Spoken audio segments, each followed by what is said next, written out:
Voici les secrets que les agences de marketing Internet auraient voulu garder secrets.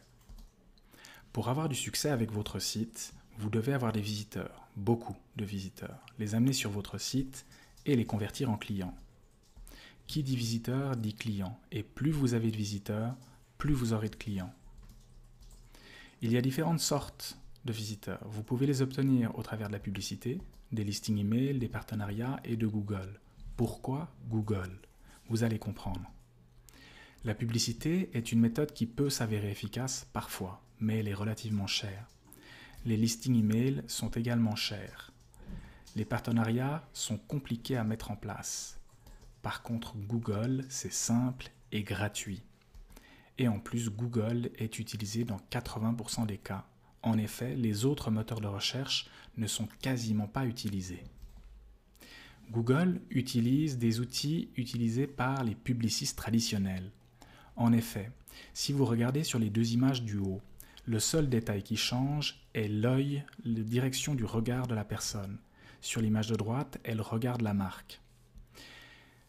À l'aide d'un outil qui permet de voir où le regard des gens s'est arrêté, on arrive à savoir que les gens ont regardé le slogan publicitaire et ensuite la personne. Par contre, là où le regard se dirige vers la marque, ils ont regardé le slogan publicitaire, ont regardé l'œil, ont suivi l'œil sur la marque et se sont arrêtés sur la marque pour ensuite regarder à nouveau la marque. Donc, l'image de droite est beaucoup plus efficace pour que les clients se souviennent de la marque. Eh bien, Google utilise les mêmes techniques. Pourquoi ? Pour savoir comment est-ce que vous utilisez leur moteur de recherche. Et vous voyez à l'aide de l'image de gauche que le regard des gens s'est arrêté de manière beaucoup plus insistante et en premier lieu dans la partie en haut à gauche. Qu'est-ce que cela signifie ? Ça signifie qu'en dessous de la première ligne rouge, vous n'avez quasiment plus aucune recherche ni résultat. Cela signifie que si vous n'êtes pas dans les toutes premières positions en haut à gauche, eh bien, vous n'obtiendrez que les miettes du trafic. Vous n'obtiendrez que très peu de visiteurs de la part de Google. Et c'est pour cette raison que la plupart des gens pensent que Google n'est pas rentable. Ils ont un site, ils se trouvent déjà dans Google et ils se disent « ben voilà, mais pourtant ça ne me rapporte rien ». Ce n'est pas étonnant. Si vous n'êtes pas dans les premières positions, eh bien, vous n'obtiendrez que les miettes du trafic. En effet, si vous êtes au top, vous obtenez du trafic. Alors, certains de mes clients me disent « Ah ben facile, il suffit en fait de payer Google pour se retrouver là ». En effet, ces zones que vous voyez clignoter en rouge sont des zones payantes, c'est-à-dire que vous pouvez payer auprès de Google pour obtenir ces positions et du trafic. Cela peut paraître intéressant au premier abord, mais il y a une surprise, car ces zones sont relativement chères. En effet, vous payez au clic. Et donc, chaque personne qui visite votre site, vous payez Google pour l'obtenir. Mais surtout, ces zones-là, comparées aux zones qui, elles, sont non payantes, en vert, les zones rouges sont beaucoup moins consultées. Pourquoi ? Parce que les gens savent que c'est de la publicité et ils préfèrent cliquer sur des résultats qui sont naturels. En effet, les résultats payants ne récoltent que 2 à 3% du trafic maximum. C'est-à-dire que seulement 2 à 3% des gens qui utilisent Google vont consulter les annonces payantes. Et si vous regardez les statistiques pour les annonces non payantes, c'est-à-dire le résultat naturel, eh bien vous verrez que la première position récolte 41 à 45% du trafic total. Vous voyez que c'est beaucoup plus que les personnes qui payent. Et eux les obtiennent gratuitement.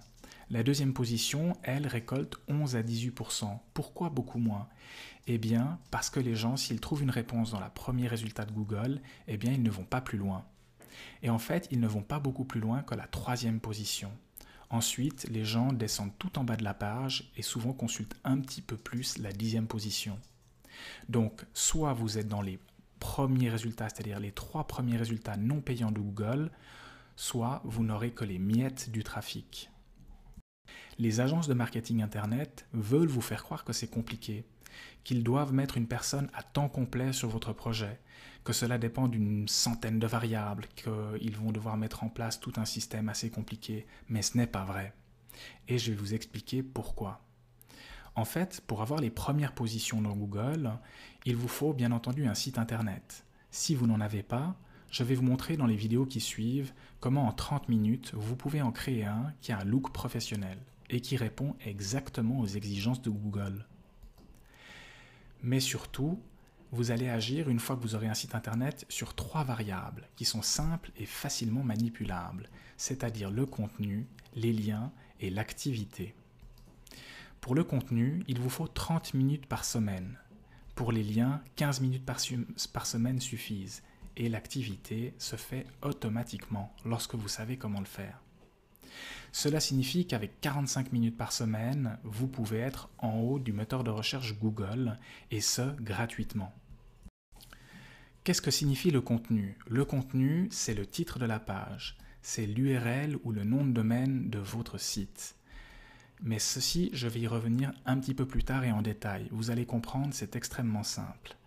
Mais le contenu, c'est surtout le premier mot dans la page. C'est également le texte qui se trouve dans votre page et les liens qui se trouvent dans votre page.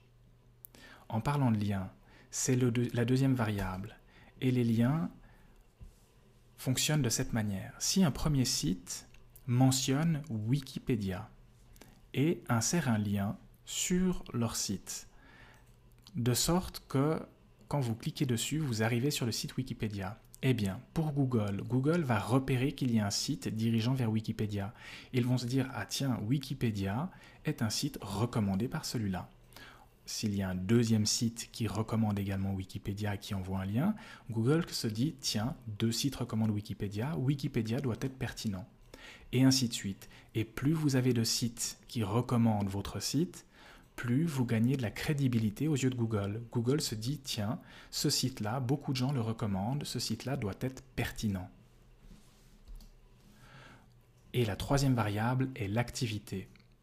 Google a investi des millions de dollars dans différents logiciels. Peut-être en connaissez-vous certains d'entre eux. Par exemple, Google Analytics, qui permet d'avoir des statistiques sur votre site. Également, la barre d'outils de Google que vous pouvez télécharger, qui est très pratique et qui permet à Google de savoir ce que vous faites et comment vous cherchez. Ils ont également investi dans Blogger, qui est un site qui permet de faire des blogs gratuitement, et dans Feedburner, qui permet de gérer des liens RSS. Pourquoi Google, pensez-vous, a investi autant d'argent dans ces différents logiciels et sites? Eh bien, c'est pour savoir quelle est l'activité qui se passe sur Internet. En effet, pour Google, il est important de savoir si un site a de l'activité. Pourquoi? Parce qu'un site qui a été mis à jour dernièrement, peut-être aujourd'hui, où les gens s'arrêtent, consultent plusieurs pages, laissent des commentaires, eh bien ce site est beaucoup plus pertinent qu'un site qui a été créé il y a 3 ans et qui dort et qui n'a jamais vu une page qui a été renouvelée. Pour Google, le site en question, qui aura de l'activité, aura beaucoup plus de pertinence pour les utilisateurs de Google. Si cette information vous a intéressé, j'ai préparé un rapport PDF gratuit que vous pouvez télécharger sur cette page même. C'est le rapport qui résume le contenu de cette vidéo et qui vous explique en détail ce qu'il faut faire. Et si vous souhaitez aller plus loin, alors vous pouvez me laisser votre nom et votre email et je vous enverrai des conseils gratuits. Vous cliquez sur le bouton « Obtenez des conseils gratuits » et je vous enverrai immédiatement mon second rapport gratuit qui s'appelle « Les 6 étapes pour être premier dans Google dans 95% des cas ». Vous avez bien entendu. Le rapport suivant va vous montrer exactement étape par étape ce qu'il faut faire pour être premier dans Google. Laissez-moi votre email et je vous enverrai le rapport immédiatement. Merci, c'était Christophe et à bientôt.